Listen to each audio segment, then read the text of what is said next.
नमस्कार, आप देख रहे हैं रेड 7 न्यूज। आज हम आपको एक ऐसी दर्दनाक कहानी सुनाएंगे जिसे सुनकर आपकी आंखें भर जाएंगी। पहलगांव आतंकी हमले में एक पत्नी ने अपने पति को खो दिया। कैसे आतंकियों ने उनके पति को आखिरी सांस तक तड़पाया, खुद पत्नी ने कैमरे पर पूरी कहानी बयां की है। दिखाते हैं आपको पूरी कहानी। सब दूर घूमे फिर अचानक मेरे मिस्टर और हम वापस आने वाले थे, पर मेरे मिस्टर बोलते मेरे को वॉशरूम जाना है, मेरे साथ चल। बेटा मेरा उधर गेट की तरफ जाने लगा और हम ऊपर वॉशरूम बना वहाँ पर आ गए। पर मेरे मिस्टर जैसे वॉशरूम करके बाहर आए, मैंने चलो, बस इतना मैंने बोला था उनको, चलो। उतनी देर में सबसे पहले जो स्लाइडिंग वाली आती है ना, वहाँ पर ढक करके आवाज़ आई। तो हम सोचे कि वो जो स्लाइडिंग वाली रोप है ना, वो टूट गई, तो उसकी आवाज़ आई।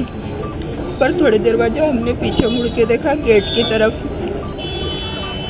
तो वो एक फर्स्ट गोली जिसको मारी थी, और वहाँ लड़की रो रही थी कि मेरे को ही मार दो, जो भी थी वो। बस इतना उधर दूर से इतना ही सुन ही आ रहा था।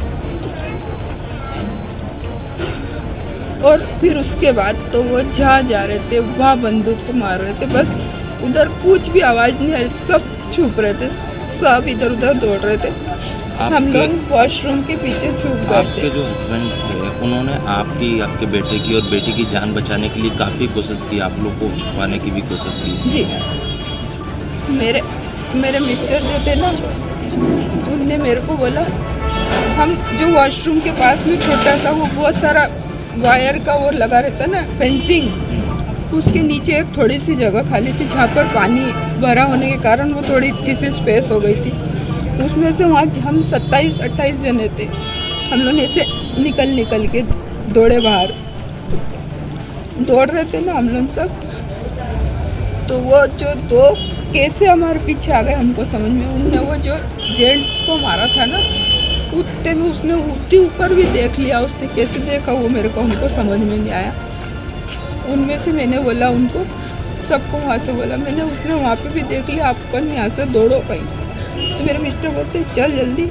पर वहाँ सबसे पूछ रहे थे फ़ोन दे दो, क्योंकि मेरे मिस्टर के पास पोस्टपेड वाला फ़ोन नहीं था। मेरे बेटे और मैंने जो लिया था ना, वो मैं मेरी बेटी को दे के आई थी। तो हम फ़ोन से वो नहीं कर पाए, बता नहीं पा रहे थे एक दूसरे को। मेरे मिस्टर आवाज़ लगा रहे थे मेरे बेटे के लिए, पर हमको वो सूचना नहीं थी। फिर हम वो उसके नीचे से निकले, तो जो हम 7 जने थे ना, हम सब भीड़ ने बोला कि अपन अलग अलग भागो, है ना कि।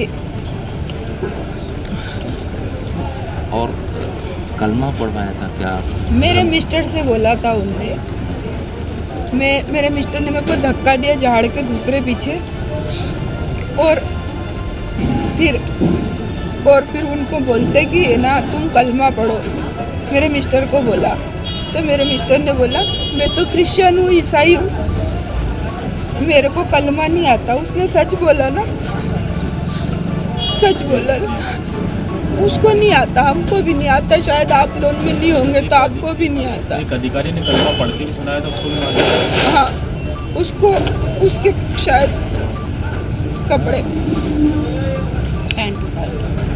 तो उसके बाद उसको मारा। और वो जो उसकी वाइफ थी ना, जो ब्रिगेडियर थे, वो जो भी थे, उसकी जो वाइफ थी वो भी ब्रिगेडियर की बच्ची थी, मतलब अच्छे बड़े अधिकारी की, मिलिट्री में कोई शायद होगी, बड़े अधिकारी की बेटी थी वो। उसको बोला अब तू जा, किसी को भी। उसने क्या बोला ये मैंने नहीं सुना कि मैं दूर थी, पर उसके बाद उसको फिर बंदूक मार दी। तो उसने बोला मेरे तो शादी के इतने दिन, क्योंकि हमको जब लाश के लिए वहाँ रोक रहे थे ना, जब हमने सुना था उस बच्ची के मुंह से कि मेरे को भी मार देते तो अच्छा रहता। आपकी बेटी को चोट कैसे लगी? मेरी बेटी को चोट हमको लेके आ रहे थे, पुलिस में जो बच्चा था मेरे को गाड़ी से लेके आ रहा था। तो मैंने सिर्फ मेरे बेटी से ये पूछा था कि मेरा बेटा गोल्डी आ गया कि नहीं आया। तो उसने वो जो मेरे को गाड़ी चला रहा था, उसको पुलिस या किसी का फ़ोन भी आया था ना, तो उसने बोला कि इसका तो हस्बैंड उसको गोली लग गई, वो मेरी बेटी ने सुन लिया। और फिर मैं मेरे होश आवाज़ में थी, मैं वो गाड़ी से गिरने वाली थी, तो मेरे को बचाने के लिए दौड़ी तो मुँह के बल गिर गई। वो तो उसका बैग था तो ऐसी बच गई, मुँह के बल गिर गई। इतनी दुख की घड़ी है, फिर भी आप साहस का परिचय दे रहे हैं, हम लोग से बात कर रहे हैं कि ये मैसेज देश भर में जाए, दुनिया भर में जाए। आप वो किस तरह की कार्रवाई होना चाहिए, क्योंकि ये पहली बार नहीं हुआ है। सर पहली बार नहीं हुआ, दूसरी बार नहीं हुआ। पहली बात तो ये है कि वहाँ पर फौज होनी थी, क्योंकि इतना बड़ा क्षेत्र था, वहाँ पर कोई तो सिक्योरिटी होनी थी, जो कि अपन कश्मीर इतनी बड़ी मुश्किल से अपने देश को बना पाए, उसके लिए तो अपने पास उसकी सिक्योरिटी होनी थी, वो नहीं थी। मेरा बेटा जब हॉस्पिटल पहुँच गया, उसको घोड़े ने बचाया, कैसे बचा वो नहीं मालूम मेरे को। इतनी सिक्योरिटी के बाद, पर सर ऐसी सज़ा नहीं होना चाहिए कि उसको जेल में रखो, फांसी दो, ये नहीं होना चाहिए। किस तरह की सजा?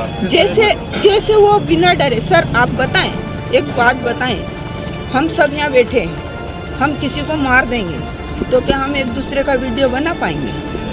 वो दोनों बच्चे कपड़े बदल के आए हुए, वो दूसरी जगह से, इधर हमको जिस साइड से मारा ना, उसके दूसरे साइड से वो आ रहे थे, 3 जने थे। एक ने वो लंबा कपड़े पहने थे, एक ने शर्ट पैंट टी शर्ट और वो पैंट पहनी थी ऐसी। तो वो दोनों एक दूसरे की फ़ोटो खींच रहे थे। सुना वहाँ पे कई जो मैसेज थे, जो वो आतंकी थे, वो महिलाओं को छोड़ रहे थे और उनसे ये कहते कि ये मोदी को बता देना या तुझे नहीं छोड़ दिया, सर, इस तरह का कुछ ऐसा था? वाला तो नहीं था, क्योंकि मैं मेरे मिस्टर के पास थी, मेरे को तो ऐसा कुछ नहीं बोला। दूसरों को बोला हो? नहीं, मैंने नहीं सुना। जो मैंने नहीं सुना, मैंने मारते हुए देखा, मैंने छोटे बच्चों को मारते हुए देखा। जो मैंने देखा वो मैं बता सकती हूँ। बोला उन्होंने क्यों मार रहे हैं? मेरे मिस्टर को उनने बोला ना कलमा पढ़ो, मेरे मिस्टर ने बोला ईसाई, मैं तो ईसाई हूँ, मैं नहीं मार सकता। तो बोले वो फिलिस्तीनी का है वो जगह, बोले जैसा फिलिस्तीनी बन जाएगा यहाँ तो सब कलमा कलमा ही चलेगा, ये बोला था सर उसने। सवाल आज भी जिंदा है, कितनी और मासूम जिंदगियां ऐसे ही बेरहमी से उजड़ती रहेंगी। बहादुर पत्नी की हिम्मत को रेड 7 न्यूज सलाम करता है।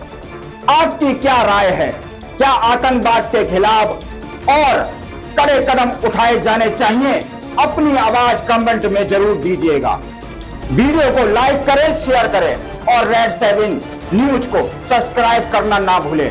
हम जल्द ही लौटेंगे एक और सच्ची कहानी के साथ।